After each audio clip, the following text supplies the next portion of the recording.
ஓம் சரவணபவ. ஆன்மீக சொந்தங்களுக்கு இனிய காலை வணக்கம். நம்ம தச அவதாரத்துல ஸ்ரீ கிருஷ்ண அவதாரத்தை பத்தி பார்த்துக்கிட்டு இருக்கோம். அதுல அவருக்கு 1 வயது ஆகுது. அவர் குழந்தையில் செய்யப்பட்ட குறும்புகளையும் விஷயங்களையும் நம்ம பார்த்துக்கிட்டு இருக்கோம். அவருக்கு 1 வயது ஆனதுனால 1ஆம் ஆண்டு பிறந்த நாள் விழா மிகவும் கோலாகலமாக கொண்டாடுறாங்க. ரொம்ப விமர்சையாக கொண்டாடப்படுது. அதனால நந்தகோபன் என்ன பண்ணாரு, ஊருக்கெல்லாம் சொல்லிட்டாரு. எல்லாருக்கும் விருந்து சாப்பாடு ரெடி பண்ணிட்டாங்க. அவ்வளவு கோலாகலமா இருக்கிறாங்க. அதே மாதிரி கிருஷ்ணரை அதிகாலையிலேயே எழுப்பி அந்த குழந்தைய நல்லா குளிக்க வச்சு நீராட்டி நல்ல புத்தம் புது ஆடை அணிவிச்சு நிறைய பொன் பொருட்கள்லாம் போட்டு அழகா தூக்கிட்டு வந்து வச்சிருக்காங்க. நிறைய பூஜைகள் புனஸ்காரங்கள்லாம் நடந்துகிட்டே இருக்கு. அந்தணர்களும் வேதியர்களும் ஓதிக்கிட்டே இருக்காங்க மந்திரத்தை. அப்ப இந்த குழந்தைய வச்சுட்டே இருக்காங்களா, மடியில வச்சுக்கிட்டே இருக்கும்போது இந்த குழந்தை என்ன பண்ணுச்சு, கிருஷ்ணராகப்பட்ட குழந்தை தூங்க ஆரம்பிச்சிருச்சு. அந்த குழந்தை தூங்கின உடனே என்ன பண்ணாங்க, அங்க பக்கத்துல ஒரு மாட்டு வண்டி நின்னது. அந்த மாடுகள் இல்ல, வெறும் வண்டி மட்டும் நின்னது. அந்த வண்டியினுடைய நிழல்ல அந்த குழந்தைய நல்லா அழகா ஒரு பஞ்சு மெத்தையை விரிச்சு அதுல படுக்க வச்சுட்டாங்க.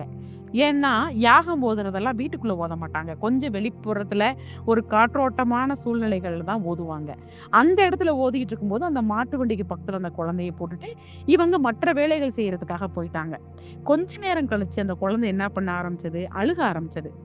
ஆஹா, குழந்தை அழுகுதே, இந்த குழந்தைய போய் தூக்கணும் அப்படின்னு நினைச்சுக்கிட்டு இருக்கிற நேரத்திலேயே ரொம்ப அழுக ஆரம்பிச்சிருச்சு. ரொம்ப அழுதான்னு என்ன பண்ணுச்சு, அந்த குழந்தை காலை உதறி அழுதுச்சு. அந்த காலு உதறல அந்த கால் அந்த வண்டியில பட்டு அந்த வண்டி தூள் தூளா உடைஞ்சிருச்சு. மாட்டு வண்டி ஒரு பச்சை குழந்தையினுடைய கால்பட்டு உடையுமா? இந்த விஷயத்த எல்லாரும் பாக்குறாங்க.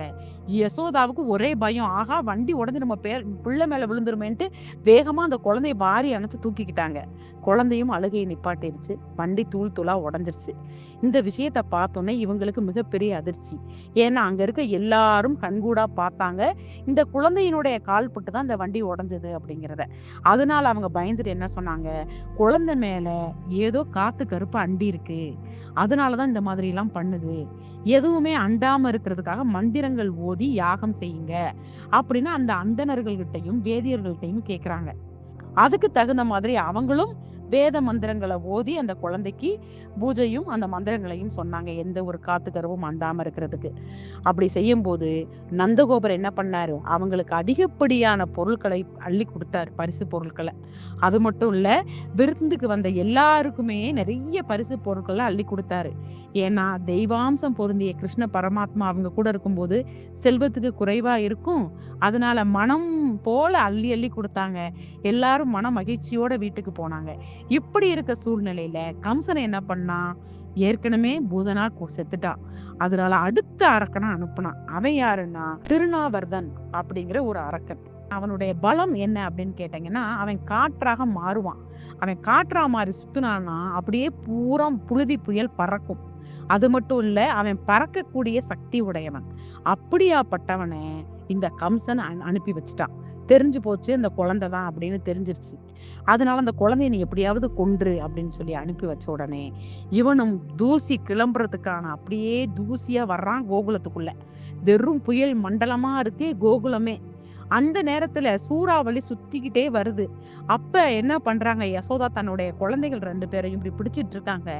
ஆனா கிருஷ்ணரை மட்டும் அந்த தூசி புயல் சுத்தி இழுத்துட்டு போயிருச்சு. ஒரே ஆர்ப்பாட்டம் யசோதா. ஆஹா, என்னுடைய குழந்தை தூசி புயல் இழுத்துட்டு போயிருச்சே, என் மகனை யாராவது காப்பாத்துங்க, என் மகனை யாராவது காப்பாத்துங்கன்னு கத்தி அழுகுறாங்க. ஆனா அந்த தூசி புயல் மேல இழுத்துட்டு போன உடனே அவனுடைய எண்ணம், திருநாவரதனுடைய எண்ணம் என்னன்னா, அந்த அரக்கன் மேல தூக்கிட்டு போய் அந்த குழந்தைய கீழே விட்டுட்டா அந்த குழந்தை செத்துரும் அப்படிங்கிறதுனால மேல தூக்கிட்டு போயிட்டான், விண்ணுக்கு தூக்கிட்டு போயிட்டான். அங்க இருந்து குழந்தைய டம்முன்னு போடுறதுக்கு கீழே விடுறான். ஆனா குழந்தை அவனை விடல. இவன் விட்டுட்டான். அந்த கிருஷ்ணராகப்பட்ட குழந்தை என்ன பண்ணுது, அவனுடைய கழுத்தை இருக்க பற்றி கொண்டது. கீழே விட்ட உடனே குழந்தை விழுகாம என்னடா நம்மள பிடிச்சுக்கிட்டு இருக்கேன்னு நினைச்சுக்கிட்டு இருக்கிற நேரத்திலேயே கிருஷ்ணரனுடைய கைகள் மிகப்பெரிய கையாக மாறி அவனுடைய கழுத்தை நெரிக்க ஆரம்பிச்சது. நெரிச்சு அவன் ஆணு கத்திக்கிட்டே அவன் கீழே விழுந்தான். அவன் கீழே விழுகும்போது அவன் மேல இருந்த கிருஷ்ணர் அவன் மேல ஏறி விளையாட ஆரம்பிச்சாரு. இது அங்க இருக்க எல்லாருமே பாக்குறாங்க. எல்லாருக்குமே ஆச்சரியம்.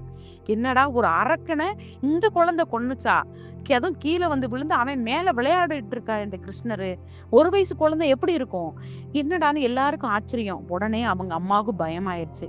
நம்ம குழந்தைக்கு ஏதோ ஒண்ணு சின்ன வயசுல இருந்து இது மாதிரி ஏதோ ஒரு அதிசயங்களை செஞ்சுக்கிட்டே இருக்கு, உடனே இந்த குழந்தைக்கு போய் ஜாதகத்தை பார்க்கணும் அப்படின்னு சொல்லிட்டு கிருஷ்ணருடைய ஜாதகத்தையும், ரோஹினுடைய மகன் பலராமன் இவங்க கிட்ட தான் வளர்ந்துகிட்டு இருக்காரு, அந்த பலராமனுடைய ஜாதகத்தையும் கிருஷ்ணருடைய ஜாதகத்தையும் எடுத்துக்கிட்டு மிகப்பெரிய தர்க்க முனிவர் தான் ஒரு மிகப்பெரிய ஜோதிடர், அந்த ஜோதிடர்கிட்ட இவங்களுடைய ஜாதகத்தை பார்க்க போறாங்க.